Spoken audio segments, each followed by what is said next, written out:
মথাউৰিটো নিশ্চিন্ন হ'ব, এইটো সত্য কথা, ইয়াত কোনো ভুল নাই। আপোনালোকে চাওক, ইয়াৰে পৰা 200 মিটাৰ এখন হ'ব আৰু তাতে পাই গৈছে ইতিমধ্যে।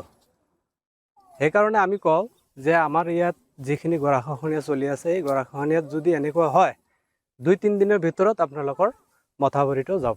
আজি কিমানখিনি ঠাই ভাঙিব? আজি প্ৰায় ধৰক আপোনাৰ 200 মিটাৰ হোৱা নাই, হ'ব আৰু। দেখিবলৈ পোৱা গৈছে যে মৰাপাট খেতি পুৰঠ হোৱা নাই, তথাপিও আপুনি হয়, পুৰঠ হোৱা নাই, আমি তথাপি কাটি আছোঁ। নদীত দিতো লাভ নাই, সেইকাৰণে আমি এই ল'ৰা ছোৱালী লগত লৈ আজি কাটি আছোঁ। চৰকাৰকতো আমি ইয়াৰ আগতে বহুত আবদাৰ জনাইছিলোঁ, কিন্তু আমাক কোনো ধৰণৰ সঁহাৰি দিয়া নাই।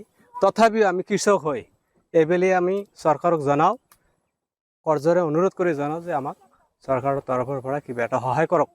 হয়, আমি শুনা পাইছিলোঁ, আহিছিল আৰু আহি কৈছে আমি কিবা কিবি কৰিম, কিন্তু এতিয়ালৈকে কোনো কিছু কৰা নাই। নাই, এই চলি আছে, কোনো ধৰণৰ আমাক সহায় দিয়া নাই বা মথাউৰিৰ কাৰণে বা গৰাখহনীয়াৰ কাৰণে কোনো ধৰণৰ কাম কৰা নাই।